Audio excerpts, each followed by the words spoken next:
first goal of the match, scored by Owen O'Gara in the 11th minute. Really, the goalkeeper should have got his two hands and his body behind it. That should have been saved, and instead Dublin lead by 1-3 to no score. Perfect start for Owen O'Gara. Well, after the brilliant start they made, can Dublin now build upon it again? Corkery inside here to Cullen.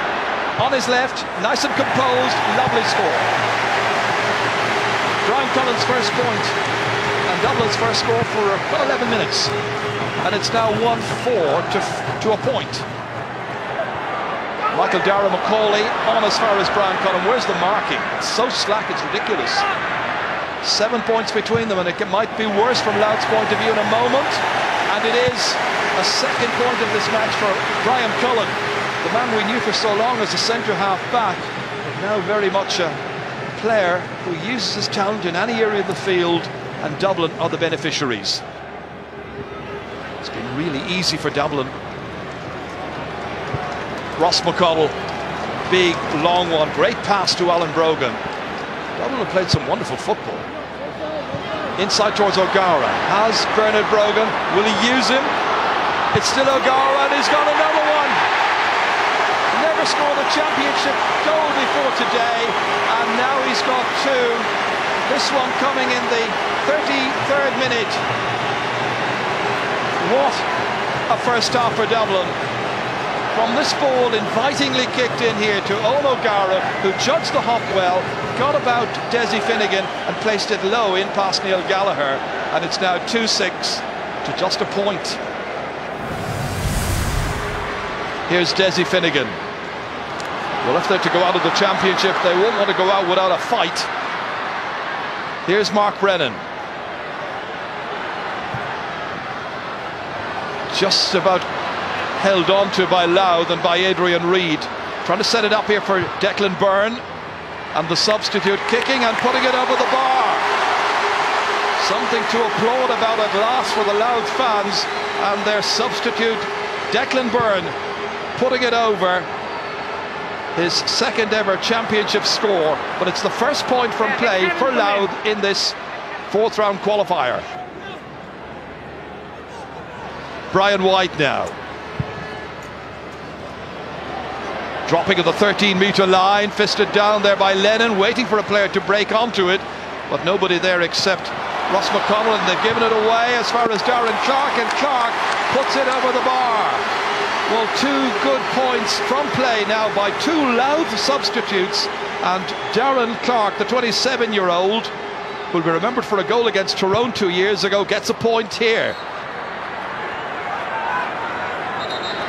And the referee giving the decision Louth's way, reaches Adrian Reid. They're 8 points behind. It's a big one in towards Shane Lennon. Can he get there? He can, and he fists it over the bar. His first point. Didn't score in the Leinster final, and Shane Lennon from Kilkerley Emmets up there north of Dundalk will be very, very pleased with this. Again, primary ball, one in midfield. O'Gara taking on his man once again, who's McFadden. He's got 2 goals and a point. Slips it inside to Alan Brogan. Players are calling for it. Conal Keeney was waiting for a pass. Never came. Comes out to Adrian Reid instead. In comes the challenge here of Paul Flynn. Well blocked, but still it reaches a Dublin attacker, and it's Alan Brogan. Cullen standing his ground, showing nice approach, good control, and that is a gem of a point by Brian Cullen. He's got 3 points. That's his first of the second half, but it was the sheer quality of that wonderful score. Dublin held it up and were patient. Brogan was involved, that's Alan Brogan, but full credit in the end to Brian Cullen for a terrific shot and a lovely score. Adrian Reid. Nicely down here as far as Ronan Carroll. Little move here by Keenan, took it in his stride, never had to break stride, got away from Fennell, and he would deserve a score here, and he gets one. One of the game's outstanding performers in the first half of this championship has been Paddy Keenan from St Patrick's, and the 25-year-old delivers a lovely score for Louth here. It just improves what is going to be a disappointing final scoreline, because there are still 9 between them. MacDonald now. Good alert movement there by Maguire. Nice released again. And the final chip is another beauty, and it's gone over the bar. The scores are mounting up now, and this latest one is credited to number 21, Declan Byrne. And Declan Byrne has kicked his second point for Louth. 7 points between them. Here comes Bernard Brogan. Suddenly there's pace and there's penetration and there's product. His first point from play. 3-0 for Bernard Brogan. That was a great score, and it's 2-14 to 12 points. And the referee blows the final whistle, and Louth go out of the championship. We'll see more of Dublin in the quarter-finals, and they progress by virtue of their victory here at Croke Park by 2 goals and 14 points for Dublin, 13 points for Louth. We learned an awful lot, and you need a good strong panel of 30 players, and like, you know, this year's championship has been very good to us, you know, and we've learned a lot, and we just have to go back and to study.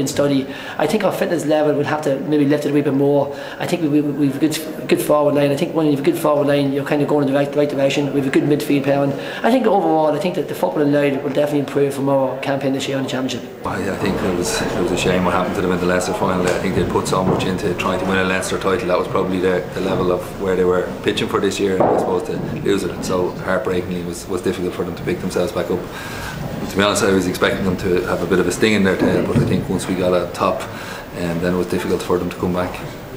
You've been making steady progress, haven't you? The backdoor route. Oh, we have. You know, it's a young team, and you know, most of the time you can't fault the effort that's been put in there. But you know, we've an awful lot to do to progress to the next level for sure. All right, so Louth season ends. Joe, have you sympathy for Louth? Or? Well, I think everybody has sympathy for them, you know. I mean, you know, the Leinster title was the be-all and end-all for them, and it was just one of those small tragedies that happens, you know. I mean, I think there was never any prospect of them going any further, and yesterday, you know, they were it was like a ghost ship arriving into Croke Park. They weren't really there in body, and, you know, it's a shame because, you know, it can't be retrieved, but there it is. What about you, Kevin? I would have had a great empathy and sympathy for them, you know, in the immediate aftermath of it. Yeah. But then once the reality bit in and they weren't getting the replay, my sense was, now let's get realistic about the next match.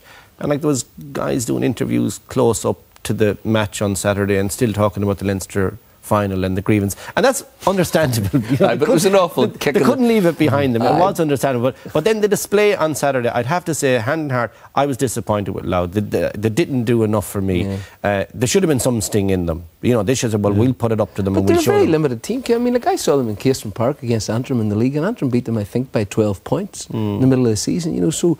You know, it was a euphoric run to the Leinster title. But it was over to the Leinster final. It was 1-3 to 0. It was a wild kick in the stomach for them. It'd be different, I think, if it was a team that were used to a bit of success and even had some sort of tradition. But a team like that with no tradition, you know, and to come from nowhere like that, and then all of a sudden, you know, the prize is snatched away from them in the most rotten circumstances. I mean, it was a kick in the stomach that they couldn't recover from. You know, the Leinster title was it for them. You know, and I mean, for years to come now, you know, people will talk about that moment. All right, then, well, let's look at Dublin maybe then. You were impressed with their work rate, Kevin? Well, it's probably one of the major things, or I won't say the only thing, but one of the major things going for them is their work rate. Pat Gilroy has selected lads that... but it's a key factor. He's selected guys now that are not going around with any old nonsense, and they're getting stuck in and they're working really hard. And what I concentrate on here are the forced turnovers. Louth, it has to be said, did enough unforced turnovers to last the season in this match. But Dublin did extremely well. And what they're trying to do, Des, is counter-attack is the best way to score in GAA. Okay? The attack comes into you, you turn over the ball, or you dispossess, and then you quick transition into the attack. And that's where the scores come. And that's what Dublin are really building this house on, in my opinion. And it's the only way they can stop these major collapses in games where they're giving away big scores, the hemorrhage when they get into a bit of trouble. And it was pretty decent. It was another incremental improvement on the previous qualifier matches. So I think Pat Gilroy and his management, they've taken a brave decision. They've gone with worker bees. They change in and out a lot of the players regularly, try and keep the tempo fairly high. And and it's worked to this